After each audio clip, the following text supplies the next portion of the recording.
मुल्क में जो इस वक्त सिचुएशन है वो आपके सामने है, जिस तरह का तशद्दुद आया है सामने, यहाँ लोगों को दुख होता है कि सारा साल हम यहाँ grey list, black list, white list, तो काली पीली लिस्ट या लिस्ट का रोना रोते रहते हैं, लाज बनाते रहते हैं, हम चीज़ें करते रहते हैं। सिर्फ एक यहाँ पे छोटी सी चीज़ एक आपकी ट्रिगर होती है और पूरी दुनिया में वो सारा वही मैसेज चला जाता है कि पाकिस्तान जो है ना अनगवर्नेबल हो चुका है, या ना पे कोई रियासत का वजूद रह गया, ना रियासती आपके इदारे रह गए, ना कोई मिनिस्टर है। इंटीरियर मिनिस्टर को देख लें, शेख रशीद साहब को, उनकी बल्कि वीडियोज़ चल रही हैं, उनके सामने आई हुई आज नजर नहीं आए, आज नजर आए तो उन्होंने कहा जी कोई यहाँ पे मसले नहीं है। मैं उनका देख रहा था क्लिप एक देख रहा, जिसमें फरमाया जनाब कोई मसले नहीं है, कोई प्रॉब्लम भी नहीं है।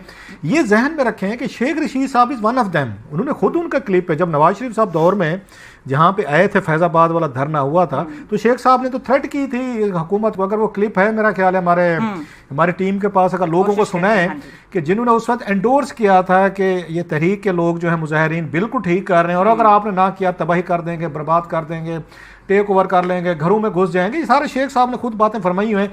आज वही मुल्क का वो मिनिस्टर है, वो आमिर साहब ने एक बड़ी खूबसूरत एक मीर का शेर सुनाते होते हैं कि मीर क्या सादा हैं हुए बीमार जिसके सबब, ऐसे है ना आमिर साहब? जी जी जी, उसी अतार के लौंडे से दवा लेते हैं। अब जो मसाइल पैदा करने में शेख साहब शामिल थे, जो उन्होंने पैदा किए, क्योंकि उस वक्त नवाज शरीफ साहब टारगेट पे थे, उस वक्त उनको एम्बेरस करना था, उनकी हुकूमत में जलाओ घिराव करना था।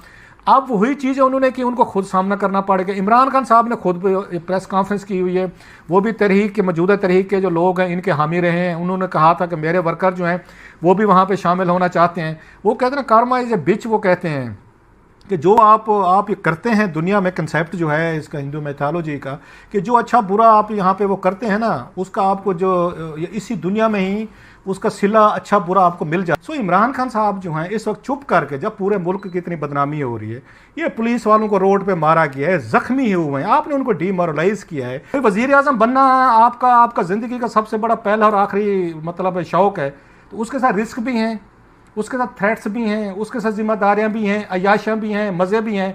मतलब मज़े तो लेने हैं आपने, वो कोई वजीर आजम, मज़े सब ने लेने हैं, लेकिन उसके साथ आपको चैलेंजेस आ जाएं, उसके साथ आपको थ्रेट्स आ जाएं, उस वक्त खामोशी है, घर में छुपे के बैठे रहेंगे, कोई सामने नज़र नहीं आएगा। इस वक्त आपको वज़ीर आज़म को सामने नज़र आना चाहिए था। गुज़िश्ता 30 घंटों से पाकिस्तान के बड़े शहर और उसमें रहने वाले शहरी जो हैं पुरतशद्दुद जो मुजाहिरीन हैं उनके हाथों यरगमाल बने हुए हैं।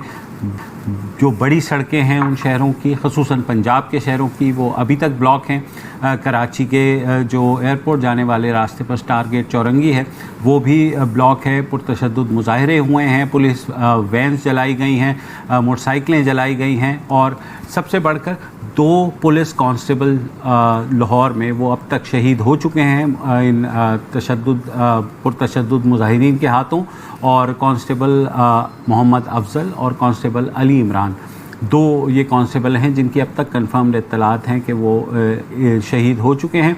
इस वक्त हुकूमत की कोई हिकमत अमली नज़र नहीं आ रही, ऑल्दो पंजाब के अंदर जो है रेंजर्स को तलब कर लिया गया है, आंसू गैस शेलिंग भी हुई है, मगर ये सिलसिला शुरू हुआ कल शाम को जब तहरीक लब्बैक के जो साद रिजवी हैं उनको गिरफ़्तार कर लिया गया पुलिस ने लाहौर में, और उसके बाद से एहतजाज शुरू हुआ और पूरी रात मोटरवेज़ के ऊपर, नेशनल हाईवेज़ के ऊपर लोग अपनी फैमिलीज़ के समेत वहाँ फंसे रहे। कई गाड़ियों में पेट्रोल ख़त्म हो गया, मगर अभी तक हुकूमत का कोई इस तरह का रिस्पांस सामने आया ही नहीं कि वो क्या करना चाहती है। कोई ना, वज़ीर आज़म भी खामोश हैं, कहा यह जाता है। उन्होंने आज मीटिंग की है आर्मी चीफ़ और DGISI के साथ भी, उसके अलावा काबीना का इजलास भी हुआ, उसमें भी यकीनन बात हुई होगी, मगर अभी तक कुछ सामने नहीं आया। सिर्फ एक सवाल के जवाब में जो नए वज़ीर इत्तलात बने हैं फवाद चौधरी साहब, उन्होंने कहा कि हुकूमत का इस बारे में क्या है, तो पहले उनको सुन लीजिए। देखिए, हम एक रियासत है, मुल्क पाकिस्तान जो है ये दुनिया का 5वीं बड़ी रियासत है। हम अपने फैसले जो हैं वो ग्रोहों पे नहीं छोड़ सकते। पाकिस्तान की रियासत ने अपने फैसले खुद करने हैं, और किसी भी ग्रोह को, किसी भी पार्टी को, किसी भी जो ग्रुप है उसको ये सोचना भी नहीं चाहिए कि वो हुकूमत पाकिस्तान को या रियासत पाकिस्तान को डिक्टेट कर सकता है। डिक्टेट आप नहीं कर सकते, आप बात कर सकते हैं, आप अपने मुतालबे एक जमहूरी अंदाज में सामने रख सकते हैं। डिक्टेट करने का इख्तियार जो है वो किसी के पास नहीं। اچھا ڈکٹیٹ نہیں کر سکتے، ڈکٹیٹ نہیں کر سکتے. بدقسمتی سے پچھلے میرے خیال ہے کہ 4-5 سالوں سے بالکل ڈکٹیٹ ہی کر رہے ہیں، اور کیوں نہ کریں، کیونکہ ہر بار جب وہ ڈکٹیٹ کرتے ہیں ان کی جیت ہی ہوتی ہے. اینی وے ٹائم لائن پر ہم آتے ہیں.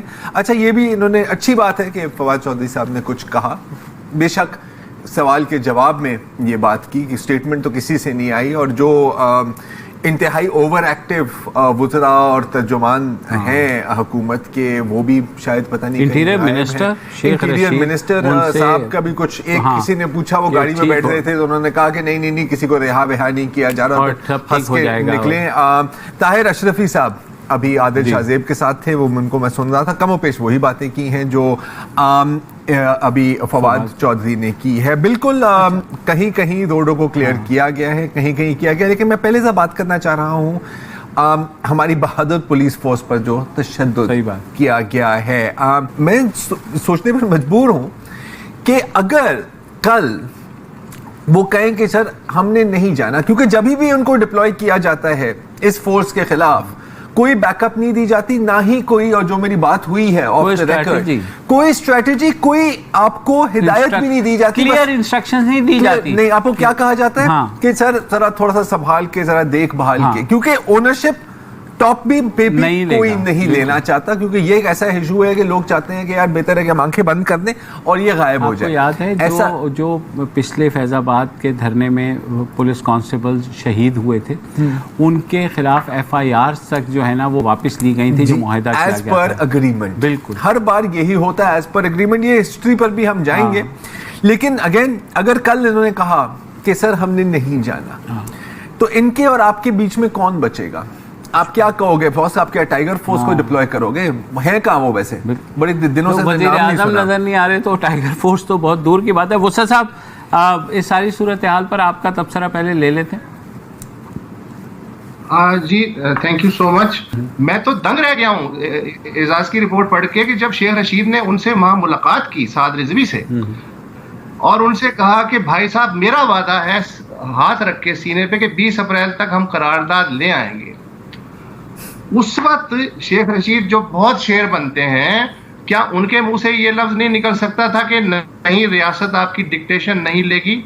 کتنی بار ریاست لیٹی ہے، اور یہ دنیا کی تاریخ میں غالباً پہلا واقعہ ہے، if I am not wrong. بقول شیخ رشید، جو آپ نے شیخ رشید کا ذکر کیا ہے، یہ ہمیں شب برات کے لیے تو نہیں رکھے نا یار. ہمارے پاس وہ 1.5 2 3 پاؤ کے بھی تو نیوکلیئر بام ہیں، اور پتہ نہیں کافی پڑے ہوئے ہیں، 2-3 درجن.